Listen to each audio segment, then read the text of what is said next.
Vintage Vic here, hello. This video is about making a Commodore 1581 floppy drive replica from absolute scratch. What are the challenges in such a project? Is it even ever going to work? How much does it cost? Let's find out. First, let's ask why not just buy the original one. For years I did want to. They're not really unobtainium just yet. Well, I might just consider spending up to 200 for one, but they seem to go like 350 or plus more and shipping on top of that. So that's really too rich for my wallet. You could also find ready replica board, but that's just the populated board and not the mechanism, and it still goes over 200. Now this would be excellent project for someone who's looking for an easier project, but that's not what I wanted to at this time.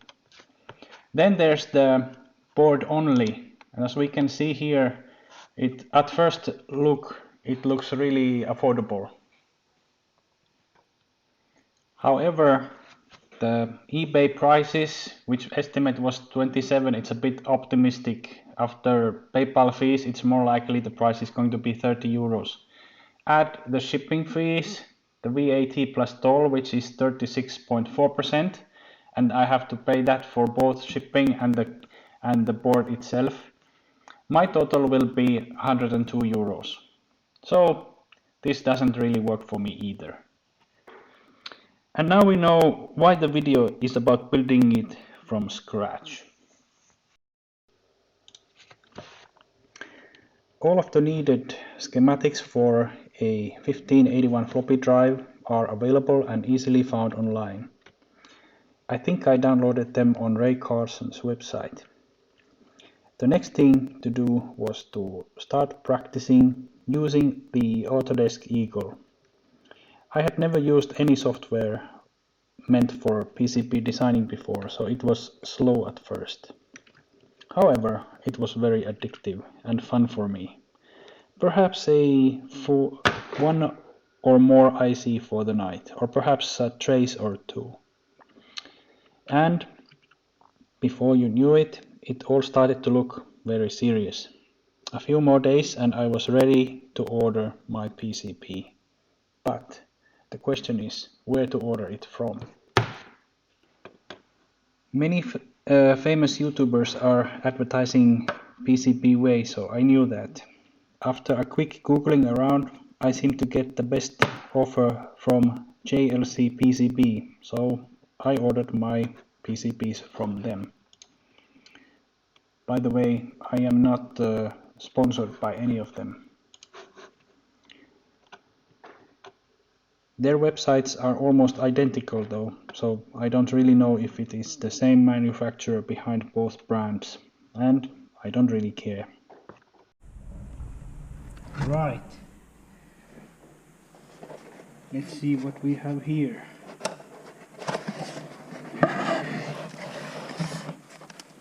That looks fabulous.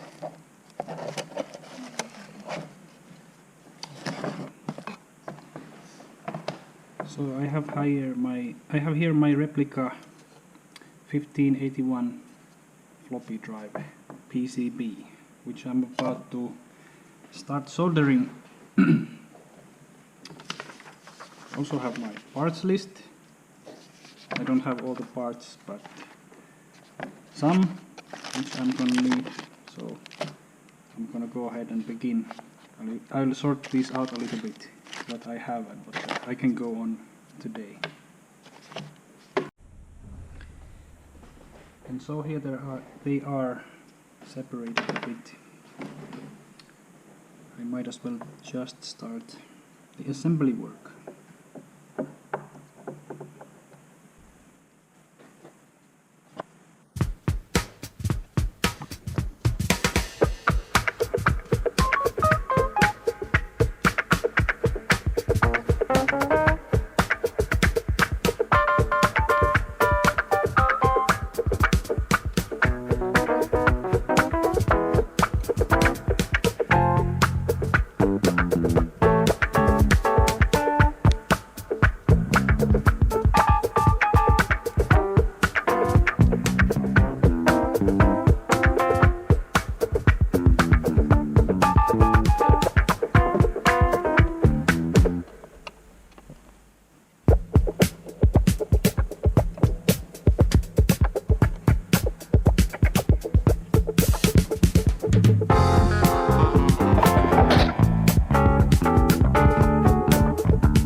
Musiikki ykkönen. 1, 2.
Tosi kuuma.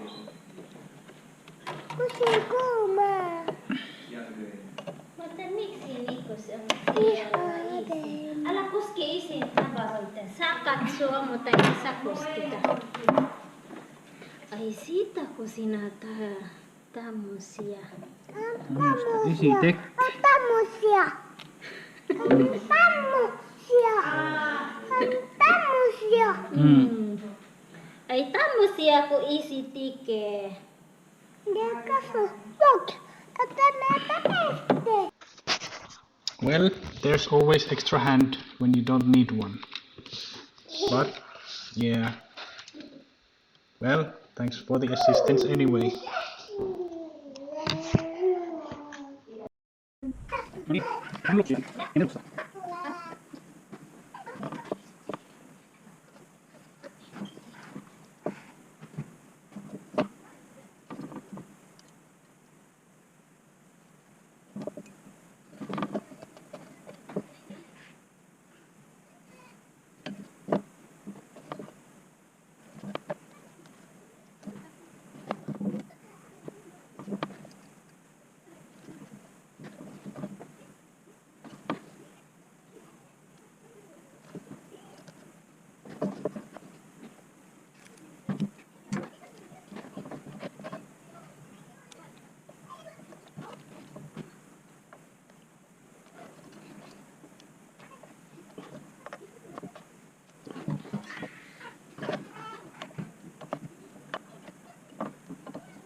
One more addition made here.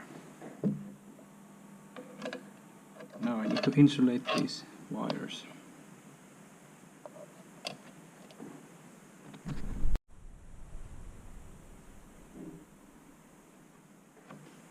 I pulled this switch off the old floppy drive. Now it's time to add it here.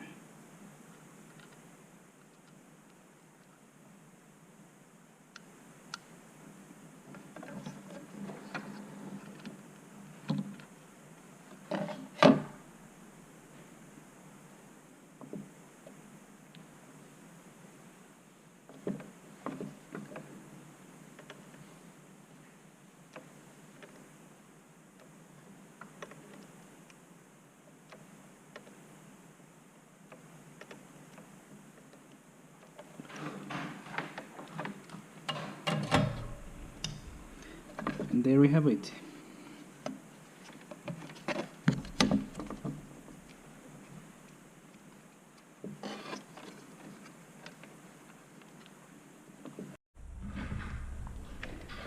So I did a little checking, and there was short in the 12 volts rail and the ground here. And actually it's under the board here. It's also included or inherited from the board itself. So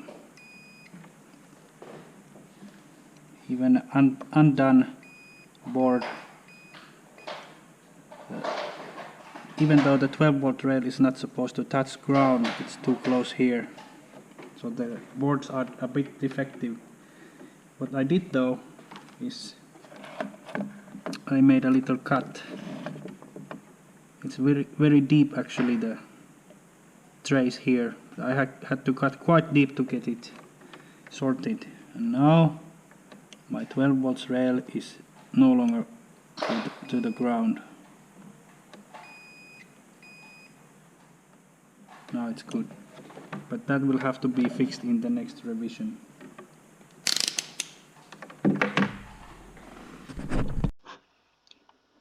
Okay, and as it happens, the PCBs are in fact not defective at all, but they are exactly what I have ordered. At first glance here it all seems okay, but let's take a closer look here, and aha, my ground is contacting the 12 volt line here. So what I should have been more careful, move it like this to make it perfect. Now it's a bit too late for this already manufactured PCBs, but if I will ever make a second revision, this will be fixed in that. Maybe if I had €1 for every mistake I make, I'd be a rich man already. And this is as far as we got before I had to stop and wait for the additional components to arrive by mail. You will probably notice here a set of larger 2-watt resistors. The blue film resistors, in fact, 1/4 watt resistors would have been perfectly sufficient and according to the original specs. These ones here are due to my sloppy mistake during ordering of the resistors. One must be careful in all of the specs when choosing the needed components, and I wasn't. In the next video, we will continue to build the 1581 drive and try out the EEPROM programmer, which we need to make the ROM chip with for the drive. And this concludes our part 1 of our mini-series about building the Commodore 1581 drive replica from scratch. Consider to like and subscribe. It may motivate me to do more similar content for the tube.